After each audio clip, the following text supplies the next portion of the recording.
নমস্কার প্রিয় শিক্ষার্থী বন্ধুগণ, আশা করি তোমরা ভালো আছো এবং ভালোভাবে পড়াশোনা করছো।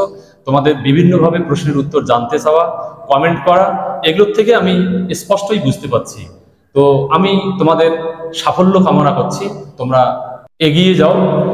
আজকে আমি তোমাদের আলোচনা করছি সংস্কৃত সাহিত্যের ইতিহাস থেকে আর্যভট্ট ও ব্রহ্মগুপ্তের উপর এই রায় মার্টিনের প্রশ্নবিচিত্রায় যে সাজেশন অংশ দেওয়া আছে সেটা আমি তোমাদের আলোচনা করে দিচ্ছি, তোমরা দ্রুত দেখে নাও। দেখো, রায় ও মার্টিনের প্রশ্নবিচিত্রা থেকে সংস্কৃত সাহিত্যের ইতিহাসের শেষ পার্ট আর্যভট্ট ও ব্রহ্মগুপ্ত আলোচনা করছি। তোমরা দেখো, তবে তোমরা জানো যে ইতিপূর্বে আমরা রায় মার্টিনের প্রশ্নবিচিত্রা থেকে 19টা মডেল কোশ্চেন পেপার এবং গদ্য পদ্য নাটক সাহিত্যের ইতিহাস ব্যাকরণ আলাদা আলাদাভাবে সাজেশনগুলো আলোচনা করেছি। আজকে শেষ পার্ট সাহিত্য ইতিহাসের আর্যভট্ট ও ব্রহ্মগুপ্ত আলোচনা করছি, তোমরা মনোযোগ দিয়ে দেখো। দেখো, প্রথম প্রশ্ন, আর্যভট্ট কে ছিলেন? এটা হবে এই যে বি নাম্বার, জ্যোতির্বিদ। তারপর 2 নম্বর, আর্যভট্ট কোন বিষয়ের সঙ্গে সংশ্লিষ্ট? এটা হবে বি নাম্বার, জ্যোতির্বিদ্যা। 3 নম্বর, জ্যামিতি বিষয়ক গ্রন্থ কোনটি? এটা হবে এই যে বি নাম্বার, শূল্যসূত্রম। অথবা দেখো, বৈদিক যুগের জ্যামিতির পরিচয় আমরা কোন গ্রন্থে পাই? মানে 3 নম্বর প্রশ্নের অথবা প্রশ্ন এরকমও কিন্তু আসতে পারে, সেখানেও একই রকমের উত্তর আসবে, যে বি নাম্বার, শূল্যসূত্র। তারপর 4 নম্বর দেখো, বিবৃতি 1, আর্যভট্ট ছিলেন একজন বিখ্যাত চিত্রকর। এটা ভুল। বিবৃতি 2, ব্রহ্মগুপ্ত ছিলেন একজন বিখ্যাত জ্যোতির্বিজ্ঞানী। এটা ঠিক। তারপর বিবৃতি 3, খণ্ডখাদ্য গ্রন্থটি ব্রহ্মগুপ্তের রচনা। এটাও ঠিক। বিবৃতি 4, আর্যভট্ট রচিত একটি গ্রন্থ হলো বৃহৎজাতক। এটা ভুল। তাহলে 4 নম্বর ভুল, 1 নম্বর ভুল। এই যে 2, 3 বিবৃতি সত্য। কোথায় লেখা আছে? এই যে বি নম্বর অপশন। দেখো, 1 মিথ্যা, 2 সত্য, 3 সত্য, 4 মিথ্যা। তাহলে এই বি নম্বর অপশনটাই কারেক্ট।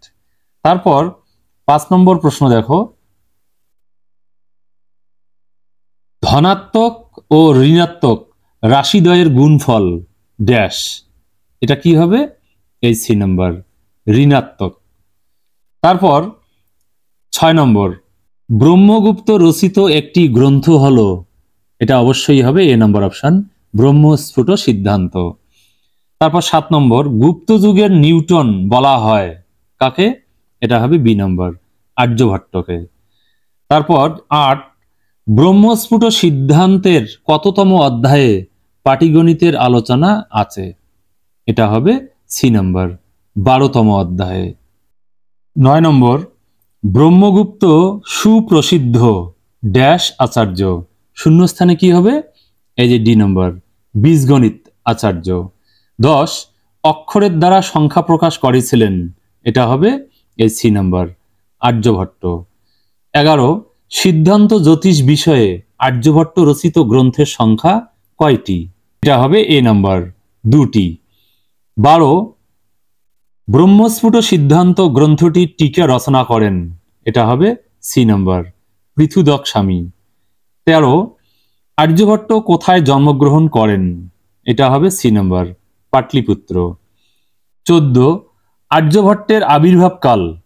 এটা হবে এই যে এ নাম্বার, 476 খ্রিস্টাব্দ।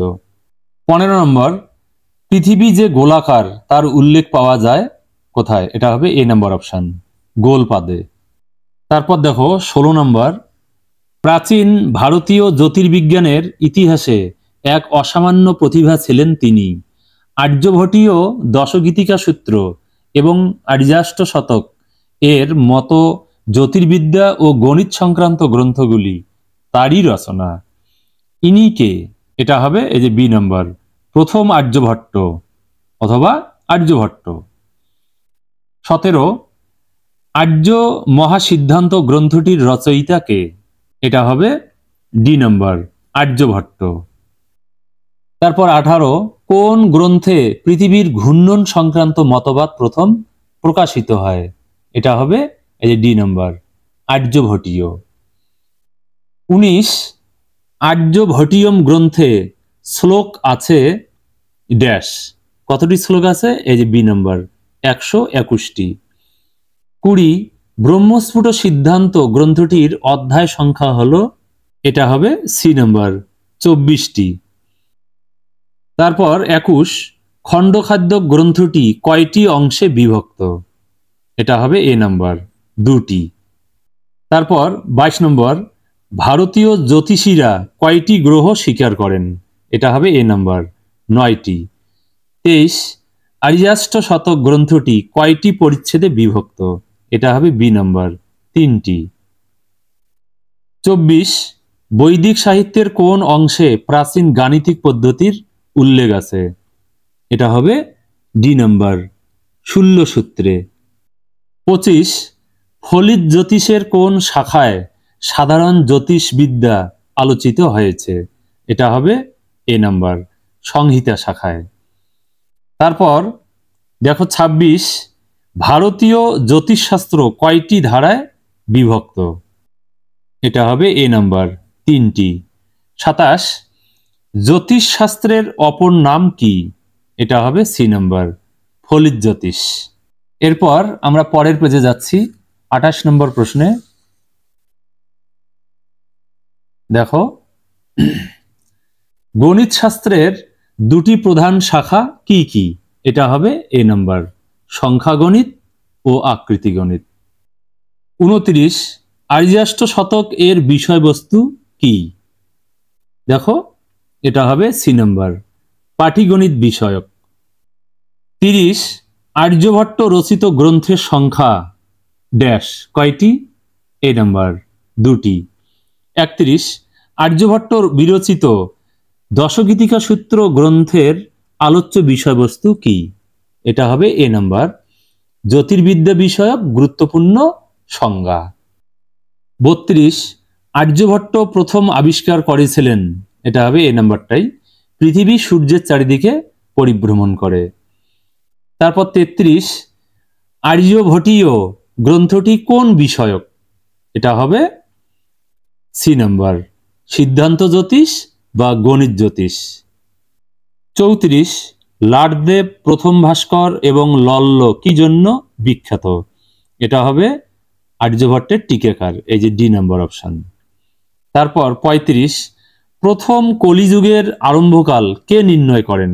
এটা হবে সি নাম্বার আর্যভট্ট। তারপর 36 নম্বর প্রশ্ন দেখো সঠিক রেখাচিত্রটি নির্বাচন করো। দেখো 1 2 3 4 চারটা রেখাচিত্র দেওয়া আছে। কি বলা হয়েছে? আর্যাষ্ট শতকের 3টি পরিচ্ছেদ কি কি? সেটা কিন্তু এই প্রথম অপশনটাই ঠিক দেখা যাচ্ছে, গণিত পাদ, কালক্রিয়া পাদ, গোল পাদ, এটাই ঠিক। তাহলে A1 এই অপশনটাই কারেক্ট। তারপর 37 নম্বর দেখো বীজগণিতের আলোচনা ব্রহ্মস্ফুট সিদ্ধান্তের কততম অধ্যায়ে আছে? এটা হবে এই যে ডি নাম্বার 18তম অধ্যায়ে। নেক্সট 38 নম্বর দেখো কয় স্তম্ভের সঙ্গে ক্ষয় স্তম্ভ মিলিয়ে সঠিক বিকল্পটি নির্বাচন করো। দেখো কয় স্তম্ভে বলা আছে গণিত পাদের বিষয়বস্তু, এটা হবে ডি নাম্বার পাটিগণিতের বিষয়। 2 নম্বর কাল ক্রিয়াপদের বিষয়বস্তু, এটা হবে সি নাম্বার বর্ষ বিভাগের উল্লেখ। 3 নম্বর গোলপাদের বিষয়বস্তু, এটা হবে বি নাম্বার জ্যোতির্বিজ্ঞানের বিষয়। 4 নম্বর ব্রহ্ম সিদ্ধান্তের বিষয়বস্তু, এটা হবে এ গণিত ও জ্যোতির্বিজ্ঞান। তাহলে এই যে এ নাম্বার অপশনটাই কারেক্ট, 1-এর ডি, 2-এর সি, 3-এর বি, 4-এর এ। তারপর 39 নম্বর প্রশ্ন দেখো দশগীতিকা সূত্রের শ্লোক সংখ্যা হলো, এটা হবে বি নাম্বার 10টি। 40 আর্যভট্ট মারা যান কত খ্রিস্টাব্দে? এই যে সি নাম্বার 550 খ্রিস্টাব্দে। 41 ড্যাশ দশগীতিকা সূত্রের লেখক, এখানে কি হবে? কে লেখক? এটা হবে সি নাম্বার আর্যভট্ট। 42 বিভিন্ন গ্রহ নক্ষত্রের অবস্থান, কার্যকলাপ, গতিপথ এবং গাণিতিক সূত্রাবলীর যৌক্তিক আলোচনা ড্যাশ এর মূল বিষয়বস্তু। কার? এই যে জ্যোতিষবিদ্যা, রাশিবিজ্ঞান, জীববিদ্যা, জ্যোতির্বিদ্যা, কোনটি হবে? এই যে ডি নাম্বার জ্যোতির্বিদ্যা। তারপর 43, দেখো সূর্য 365 দিন 6 ঘন্টা 12 মিনিটে বর্ষচক্রকে আবর্তন করে, এ কথা বলেন। এটা হলো ডি নাম্বার, আর্যভট্ট। 44 নম্বর দেখো, বিবৃতি 1, আর্যভট্ট নালন্দা বিশ্ববিদ্যালয়ে উচ্চশিক্ষা গ্রহণ করেন, এটা সত্য। বিবৃতি 2, আর্যভট্টতন্ত্র গ্রন্থটি আর্যভট্টের তরুণ বয়সের রচনা, এটাও সত্য। তাহলে কোনটা অপশন হবে এখানে? এই যে সি নাম্বার, এটাই কারেক্ট হবে। বিবৃতি 1 এবং 2 উভয়ই সত্য। 45, দশগীতিকা ও আর্যাষ্ট শতক আর্যভট্টের কোন গ্রন্থের দুটি অংশ? এটা হবে এই যে সি নাম্বার, আর্য মহা সিদ্ধান্ত। 46, আর্যভট্ট কোন যুগের বিজ্ঞানী? এটা হবে এই যে সি নাম্বার, গুপ্ত যুগ। 47, গণিতপদ অধ্যায়টি কোন গ্রন্থের অংশ? এটা হবে এ নাম্বারই, আর্য মহা সিদ্ধান্তের। এরপর আমরা পরের পেজে যাচ্ছি, 48 নম্বর প্রশ্নে।